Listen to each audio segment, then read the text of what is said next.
Thanks everyone for joining us today for a preview of the Iowa Environmental Council's legislative priorities. My name is Carrie Johansson. I'm the Senior Director of Policy and Programs for the Iowa Environmental Council. And we are going to be talking today about our agenda for 2025. We will be introducing our representation at the Capitol, and then we're going to go through our legislative priorities, and our program directors will be the ones who will walk through those with you, as well as Mike Schmidt, our general counsel. So Mike will cover our water program priorities. Our director of climate initiatives, Cody Smith, will cover our priority around lead service lines. And then Jordan Oster, our energy program director, will walk through our energy priorities. And we'll share with you some resources we have for the upcoming session, and offer a chance for a Q&A. So to begin, our representation at the Capitol will be provided by Teresa Harms with Advocacy Strategies. Teresa is here on the call with us, and I will let her share a little bit about what we can expect in the upcoming session, especially around the makeup of the legislature and just what we know so far about leadership and timeline and things like that. Thanks, Carrie. Greetings, everybody. I just wanted to take an opportunity to lay the landscape for the legislative session, and in doing so, recognize that after the election, the Republican majority in both the House and the Senate remain. And as you can see here, there are 35 Republicans in the Senate, increasing their lead by 1 seat there, and maintaining the leadership that they had previously, with Amy Sinclair serving as the president of the Senate and Jack Whitver remaining as the majority leader. The Democrats did win 1 seat in Urbandale with a new member there, but lost a couple of others. So they have a total of 15 seats that they're holding in the Iowa Senate. And then they do have a new leader. Janice Weiner from Iowa City is going to be the new leader for the Senate Democrats. And she comes to replace Pam Yoakum, who retired or will be retiring after the start of the new legislative session. So the House, again, things pretty much stayed the same over there, with the exception of the Republicans did pick up 3 seats in the House, but the leadership all remains the same, with Representative Grassley and Winchell leading the House Republicans and Jennifer Converse remaining as the majority leader, or excuse me, the minority leader for the Democrats in the House. So wanted to talk a little bit about the session timetable. So the first day of the legislative session starts on January 13th. Also recognizing that the individual draft requests for legislation, I believe, is on February 14th. And so we have about a month after the start of session to make any requests of bills that currently aren't in. But so that's also just a date to note for recognizing when the legislature will start to shift their work. March 7th being the first funnel date, when all bills need to be through one chamber's subcommittee and committee work, and through then April 4th being the second funnel, where it needs to be through one whole chamber, and then the second subcommittee and committee on the other side where it originated. So recognizing those funnel dates is really important. That second funnel is traditionally when the budget starts. The budget work tends to begin in earnest. And then recognizing May 2nd is the 110th day. So because this is the first year of the biennium, this is the longer legislative session, so there's 110 calendar days. Of course, that does not mean that the legislature will adjourn by then, just recognizing that that is when their per diem expenses end on that date. So don't make any summer travel plans until we know for sure how the legislative session is looking. So outside of that, and I can't remember the next slide, Carrie, if that's still mine, but some of the key issues that we're expecting the legislature to address this session, property taxes have been the #1 issue raised by legislative leaders and the governor's office. We've also heard energy rates, childcare, preschool, and then also emergency response have been some of the key issues that have been identified by leaders that they expect that they will be working on addressing this next legislative session. Thank you so much. Really appreciate that, Teresa. And, for those of you at the Capitol who spend some time up there, Teresa is basically always there during session and always happy to answer questions and assist our members and, of course, legislators with any questions or issues that folks have. Thank you so much. All right, so we are going to go next into the Iowa Environmental Council's legislative priorities for 2025. And we're going to start off just with an overview of our 3 priorities that we're focused on this year. The first is protecting communities from life-altering disasters. Second is prioritizing the potential of every child. And third is to put power in the hands of Iowans. And we've got our wonderful staff here to go through each of these in more detail for you. So I'll hand it off to Mike Schmidt, our general counsel, to talk about our first priority. Thank you, Carrie. So we've seen a number of disasters in Iowa, and they've been happening with increasing frequency. This year, we've seen hundreds of millions of dollars in damage from extreme weather and especially flooding. And so we can plan for and prepare for these to minimize those costs and minimize the impact that they have on people's lives. Next slide. One way to do that is to empower counties to do more with natural infrastructure. Counties can right now build things like walls to hold back water. That's gray infrastructure. And natural infrastructure is an alternative to that. It's things like wetlands and floodplains that can be installed upstream or restored upstream that keep more water upstream. And so that lowers the peak of the flood. It reconnects the water with more space to spread out if it's a floodplain. So it benefits everybody downstream if we install these kinds of practices, and empowering counties to do that is a way to let people install them in more places. Next slide. Another approach is to increase our investments, and the Natural Resources and Outdoor Recreation Trust Fund is one way to do that. That would provide an ongoing source of funding for these types of practices. Voters supported this pretty strongly 14 years ago, but we still have not seen an increase in the sales tax to actually fund this. So we've had a constant struggle to get enough money to do the kinds of practices that make a difference in people's lives. Next slide. We also need to make sure that we prioritize where we put that money appropriately, and funding resource coordinators in watersheds is one way to do that.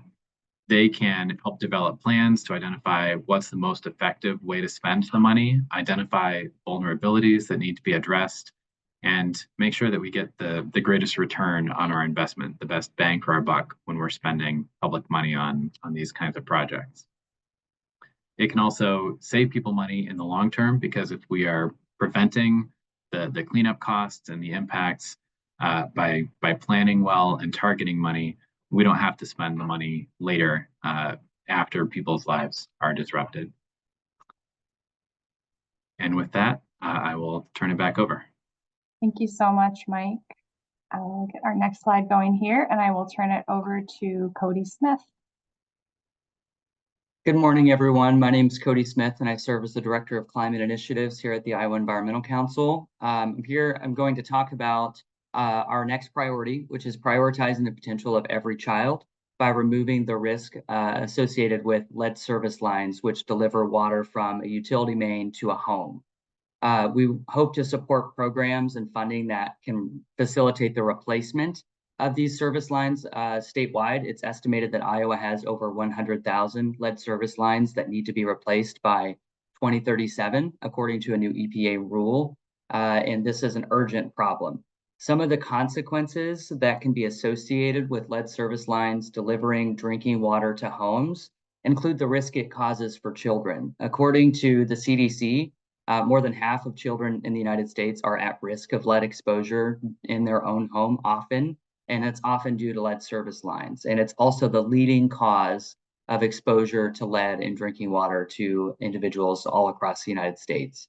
When we talk about the potential to harm children and their health long-term, some of those impacts can include developmental delays, damage to the nervous system, fertility issues, mental illness, and kidney failure. I'll also note that pregnant women are particularly at high risk for lead poisoning due to lead service lines delivering water to the home. Next slide, please, Carrie. So what we see here is a map that demonstrates that dual risk. These lines often cost between $10,000 and $15,000 a piece to replace. It can be cheaper if it's a partial replacement, but the city of Des Moines and Des Moines Water Works estimated that that's still $7,500. And so what we see on this map here is the risk and of the vulnerability assessment, essentially. Where do we have the most children in the state of Iowa that are under the age of 5, therefore the most at risk? And where are the low income areas where homeowners cannot afford to replace those lead service lines at $7,500 or $10,000 or $15,000 to them, which is a lot of money. And so you can kind of see there's an example up near Mason City, that the bright red outline around the dark blue census tract. We see that all across the state.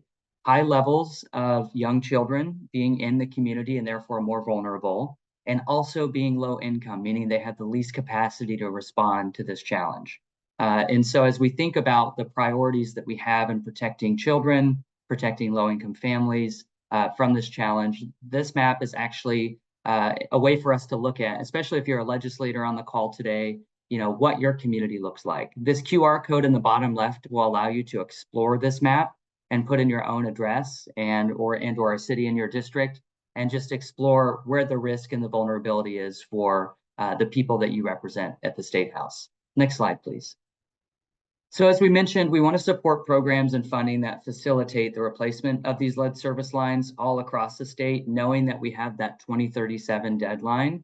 One of the ways to do that has been supported by a coalition of water service providers, including rural water utilities and other more metropolitan water utilities.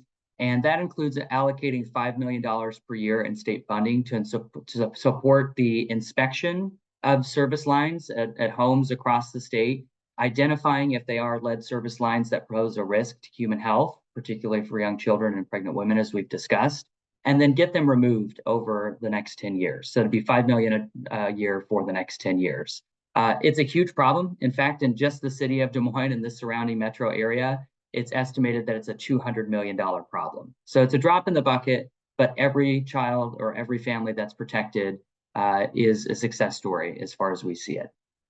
Increasing the support for the Iowa Department of Human Health and Human Services child-led poisoning prevention program, which already exists and is a unit in IHHS, to conduct more targeted outreach to impacted homeowners with young children that are particularly vulnerable, whether that's through some additional funding to do a grant program to utilities, or help them just support sharing information to those families. And I'll make one more note why we think this is important on the outreach side in particular too. And it's the idea that we all live in a water service area, and not everybody has a lead service line that needs removed. But there are some customers that may be able to afford to replace those lines. And by increasing our outreach to those families that might be vulnerable, that have young children, those that can afford it may choose to do so. And if they do, it reduces the amount of debt that a water utility has to take on, and therefore spread across in higher water rates. So by conducting outreach, we're facilitating the action by people who can afford it, and reducing the overall impact on rates for every other customer in the service area. So this is something we're committed to. We're going to continue to support the efforts of our water utilities across the state, both rural and urban. and protect children and prioritize, as we say, the potential of every child in the state. So I'll stop there and I'll kick it back over to Carrie. Thanks a lot, Cody. Jordan, I will flip it over to you. Good morning, everybody. Thank you for being here today. I'm going to talk about putting power in the hands of Iowans, and this is key to our energy priorities this year. What we mean here is really restoring balance and oversight to the regulatory structure and making sure that Iowa ratepayers are not seeing unnecessary increases to their bills. We are in support of adopting an open and transparent integrated resource planning process that will give policymakers and ratepayers daylight into how our utilities are planning to keep the lights on and to make energy more affordable. IRP, a little bit more direct definition, is a process that requires utilities to regularly develop transparent plans for reliably and cost-effectively meeting future electricity demands. We're now going into the third session where utility rate making is a topic of conversation. In 2023, legislators approved a bill asking the Iowa Utilities Commission to come up with a study looking into Iowa's rate making process. In 2023, at the end of the year, the IUC delivered a report by London Economics with a number of suggestions and strategies of how Iowa can improve its system, including an IRP. Carrie, I'll have you go to the next slide. Here's some of the reasoning behind why we need a transparent process to assess energy rates in the state, using some examples from our two state investor-owned utilities. Iowa's current system incentivizes Mid-American and Alliant to invest as much as they can in capital assets. These are things like power plants and power lines. And they're able to charge the customers for those physical assets, but also they do reap a state-approved profit on all of the investments that they make. Alliant Energy has twice raised rates since 2019. We just saw the latest rate increase start to go into effect this October.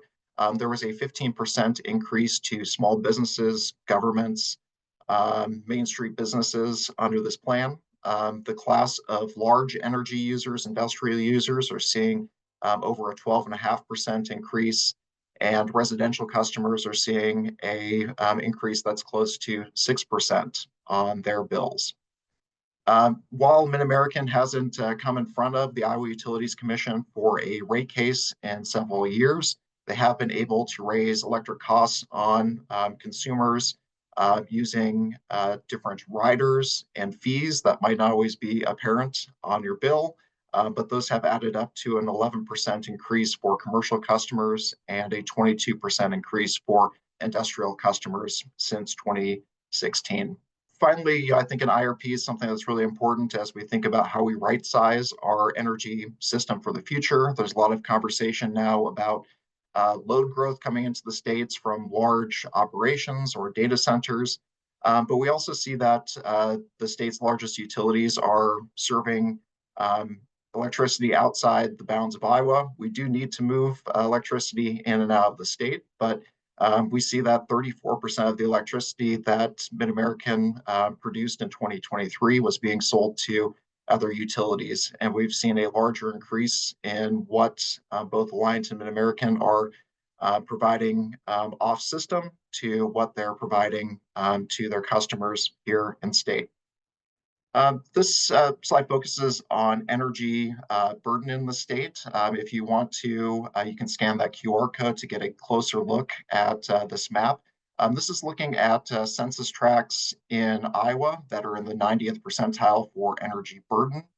Energy burden's a measure that looked at the gross energy expenses of a household, and you can see, kind of a checkered board of different locations in the state where customers are paying well ahead of the national average for their electric bills.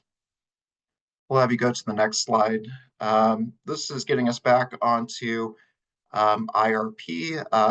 Iowa is certainly an outlier. We see that all but 5 states in the United States have some form of an integrated resource process or competition where a consumer can select their power provider. You see, we fall in the company of Alaska, Alabama, Tennessee, and West Virginia as being a state that does not have that long-term filing requirement, utility choice, or an IRP.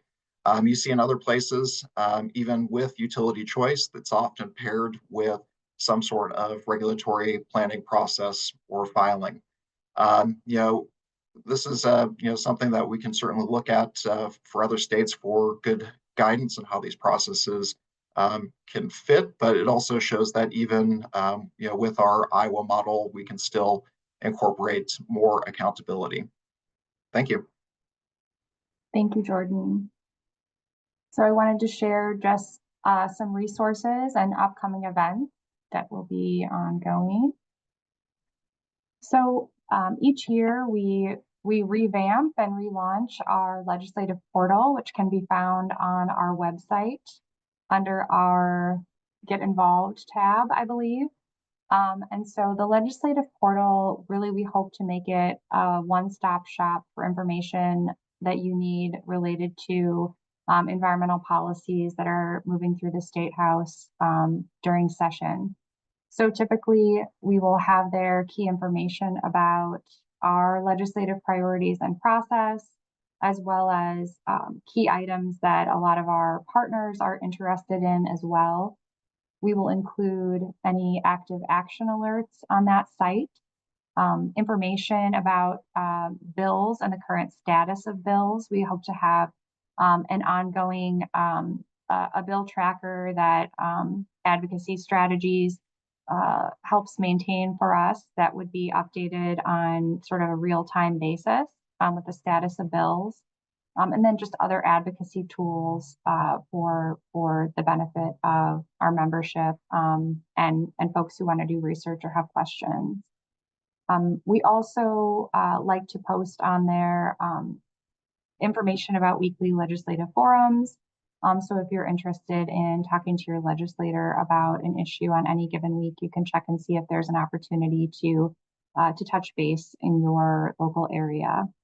And then finally, any relevant events that are happening during session. There are quite a few of them, usually, different lobby days and opportunities for education and conversations. And so please feel free to check there for those items. I did want to note that you can add to your calendar IEC's Day on the Hill. That will be happening on February 19th. We do intend for this to be sort of a full day event with the main events at the Capitol taking place in the afternoon. So we are excited to see our partners and members there together for that Day on the Hill, and more information will be coming about that event very soon. So I see that we have a few questions in the Q&A, and I would encourage others to please drop your questions there in the Q&A as well. So let me see if we can dive in here. I'm going to start just with, it looks like we had a question first from Eleanor Levine. Her first question was whether there is a conversation with the insurance industry about supporting local opportunities to mitigate damage from extreme weather events like floods. I think that this is a conversation that is beginning to happen with insurance companies. Yes, we have heard about these types of conversations beginning. Certainly the impact to Iowa's insurance industry and really the people in Iowa who need that insurance pretty badly and are losing sort of the reinsurance opportunities has a huge impact on people's lives and ability to get by economically, their businesses and homes. So yes, that industry I think is just starting to come to terms with what some of this could mean in real terms. I am not aware. The question is whether we are aware of the state geologists and the push for funds to fully map the state aquifer system. Mike or Cody?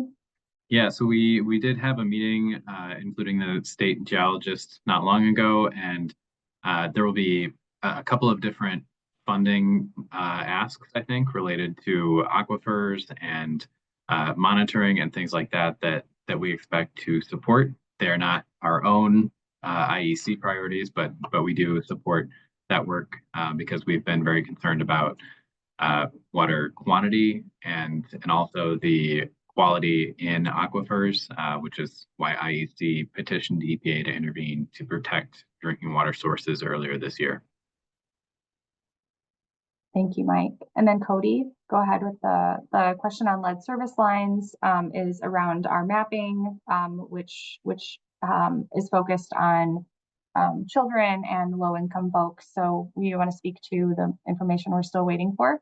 Yes, I'd be happy to. Thank you. And thanks for the question. The map, as you pointed out, has two different indicators on it. The blue shading is the amount of people in a census block group that are under the age of 5.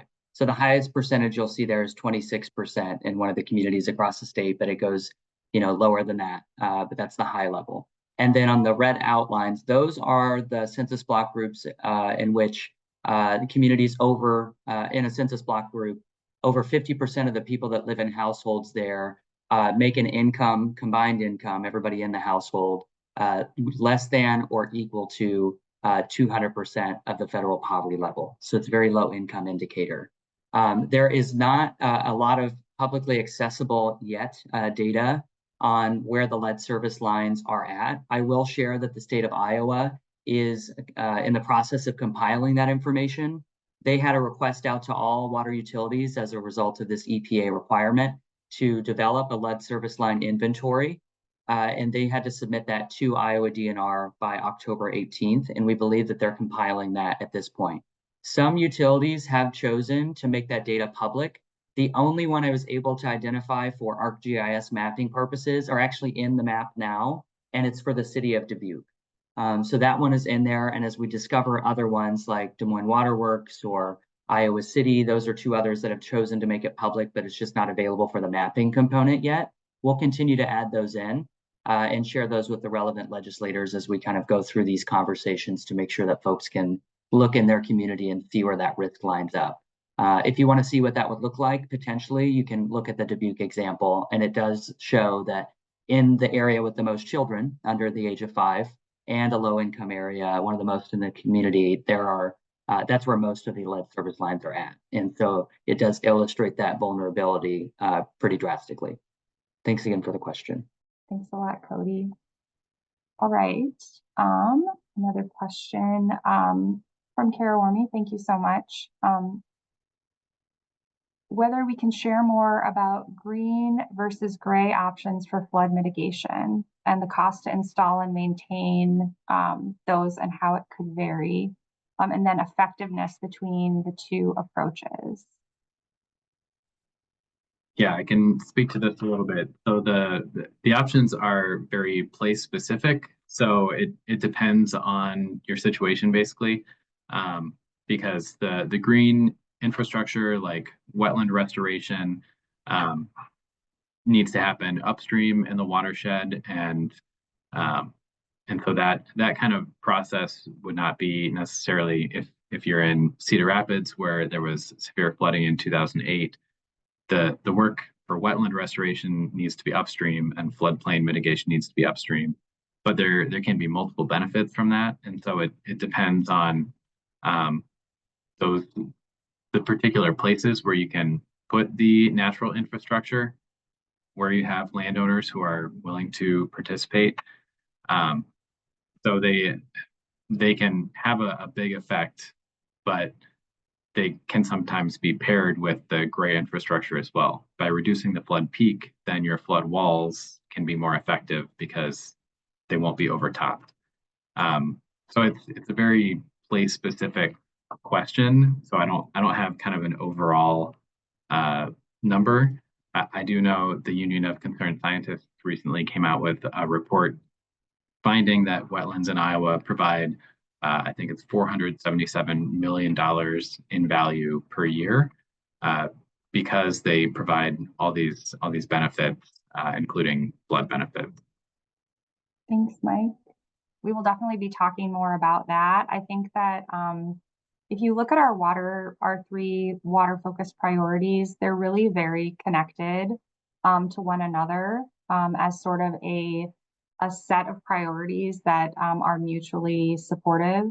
And so if we begin with the watershed coordinator piece, having a person in the watershed with the technical experience around things like natural infrastructure and gray infrastructure and how water moves, the options available, the sorts of programs and federal funding, et cetera, that would be available in these watersheds to really be able to put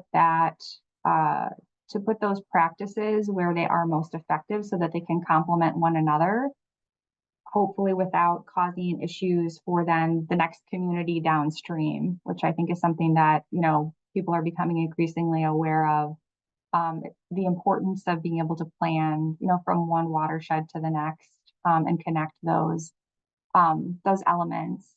And really the IWIL funding, that's where that piece also we feel like is very important and comes in terms of being able to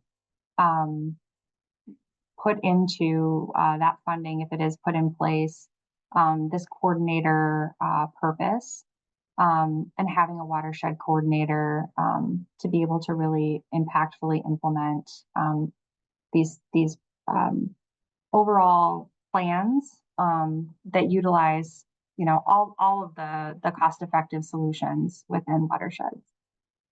All right, another question. Thank you so much. I really appreciate the questions today. Question on the letter about lead service lines that went out in Des Moines and the lead service line test. So I think that, and I can let Cody speak more to specifically the requirements on water utilities and how often they're going to be contacting folks about this. I think that, to speak for myself as a Des Moines homeowner who received the letter, and there is if you have access to the internet or if you can use your phone to scan the QR code, there was a pretty good visual step-by-step with sort of like, go this way, don't go that way, if you see this, if you see that. And that was pretty good, but it was also like acknowledging for, someone with access to that, someone who, can walk through that step by step. So definitely, being able to contact the water utility is important, but then also being able to have some assistance with that if needed could be really important. Cody, do you want to speak to that a bit more? Sure, I'd be happy to. The utilities are required to notify people when they have identified a lead service line in their service area. So that includes the homeowners themselves. Those are those letters. And so that is a requirement under the federal rule. One of the challenges has been, both with the cost and the notification, is exactly what you're talking about. The utility doesn't necessarily and often doesn't own the line that goes from their utility main to the home, making it the homeowner's responsibility, and also has historically made it difficult to identify what type of line it is. It could be lead on the utility side, but maybe it's galvanized steel on the other side, but maybe both need replaced, maybe only one needs replaced. So that level of uncertainty has been a challenge in getting the lines identified. However, as we talked about, they're doing that, and they have done that, working with DNR. On the homeowner notification side, I've heard in conversations with Council Bluffs Waterworks and Des Moines Waterworks, and even those up in Sioux City and just across the state, that it has continually been a challenge to get people to go through the outreach process. One of the challenges with that is, if it's going to cost you $10,000 or $15,000, some people may just not want to go through with it. and figure out whether or not they have one because they can't afford to replace it anyways, right? So there's a big challenge in relation to outreach and making sure that it's hassle-free. And then once they get through the outreach, the end result is that they often are on the hook for the bill. And so, that's a challenge as well as getting the motivation to identify it. Do you really want to know that? Or, there's some just hassle factor things in there. So the funding that for the replacement, the identification, inspection, and replacement is really important, even only at $5 million a year for the next 10. But so too is the outreach, because I think what's key here is making sure that people understand the potential impact that lead in their drinking water can have. The CDC, in addition to the things I cited earlier, has also said that there is no level of lead in a child's blood that is safe. And so any home that has this, that has even the slightest amount going to service a young family could cause major outcomes in the long term. So I think it has to do with convenience. It has to do with notification and understanding what is actually there. And we can do more to support that by supporting the IHHS Childhood Lead Prevention Program and increasing their efforts. Thank you, Cody. Teresa, I think I'm gonna throw this next question to you. There's a question about whether the bill from last session that would prevent Iowans from suing pesticide companies, whether that bill is going to be reintroduced this year.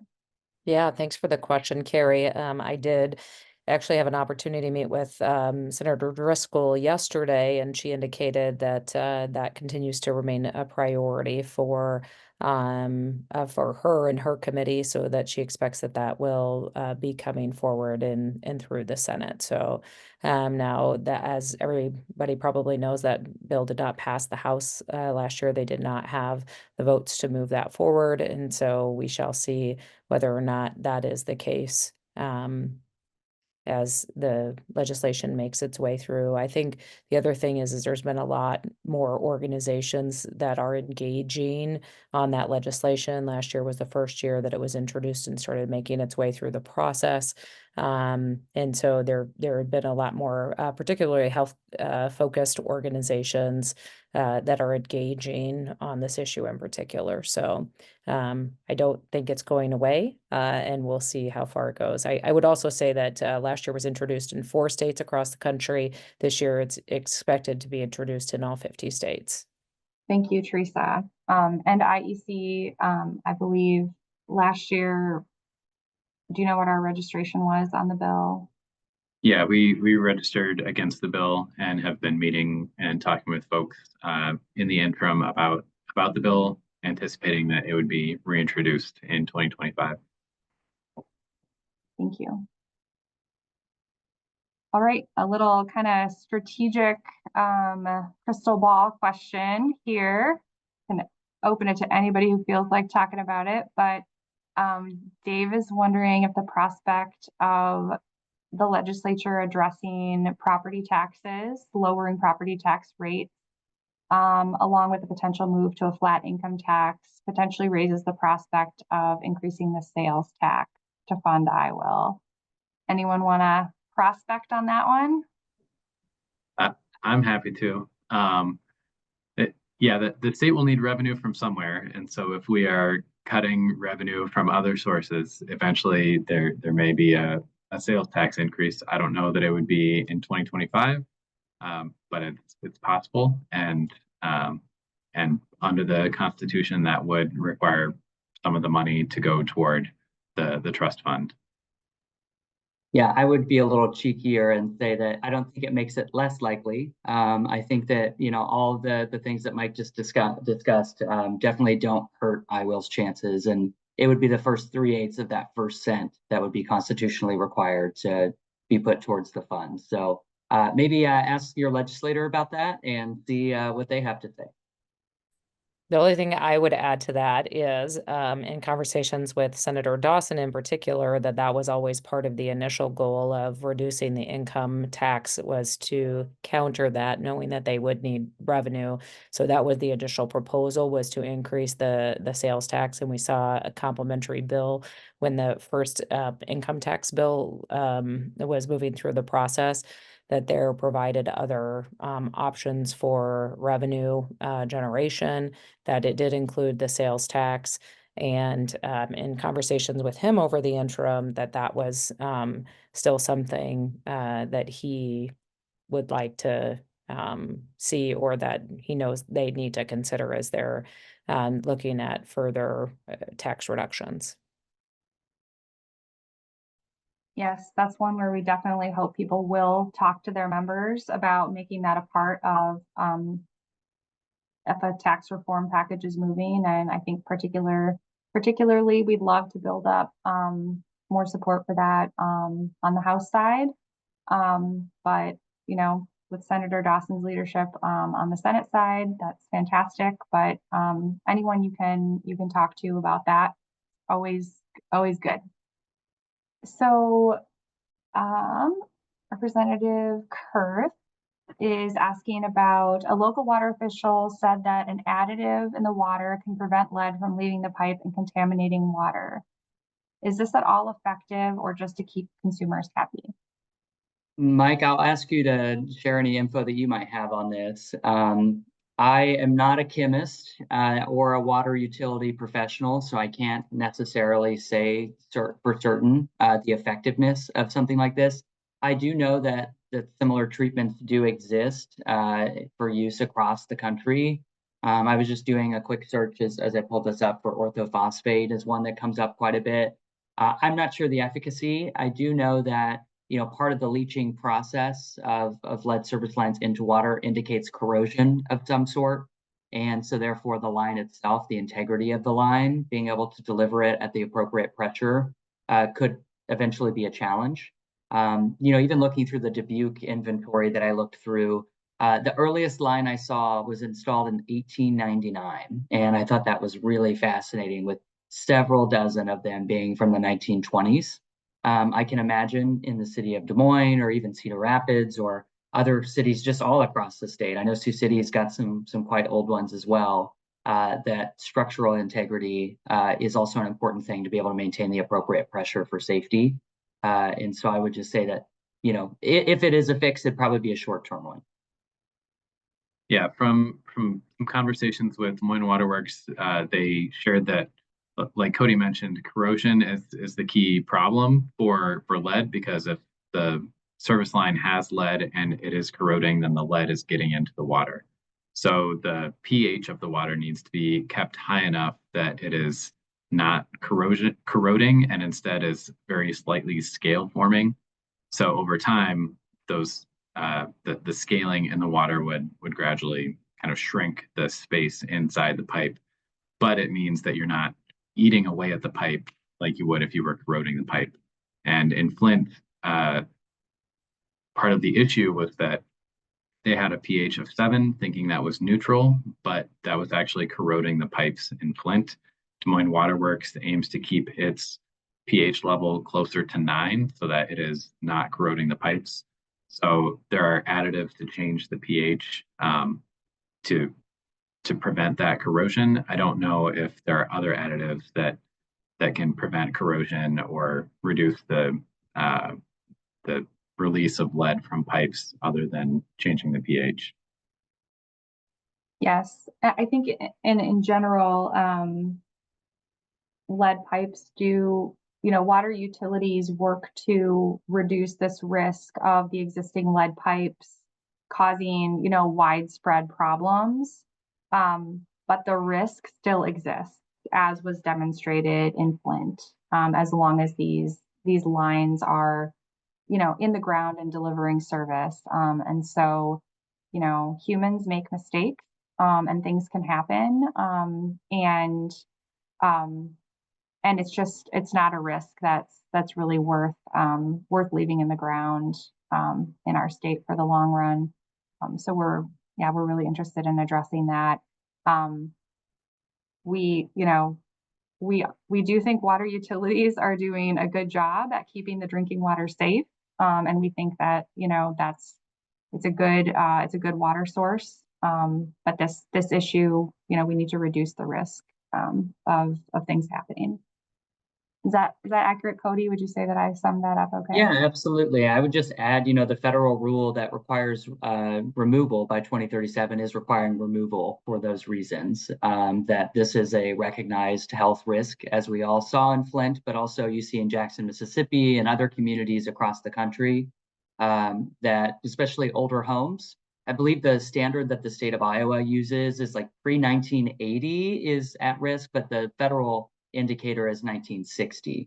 And so it's kind of more encompassing at the state level for what they needed to report, which I think is a good thing, to make sure that, you know, we're not just, you know, arbitrarily cutting off potential risks here. So I think that sums it up well.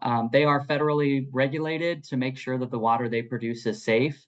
But when they don't own the line that goes into the home, there's not a ton that they can do other than the pH solutions and the additive solutions that were mentioned. But again, that's a temporary fix rather than a long-term one. Thanks so much for adding that wisdom to the discussion. I really appreciate all of the engagement, all of the wonderful questions today, and we really look forward to having conversations with legislators come January, to bringing more of our folks into the conversation around these important issues. And we really appreciate you taking some of your time today to listen to our priorities for the year. So thanks for attending, and we will all be in touch soon.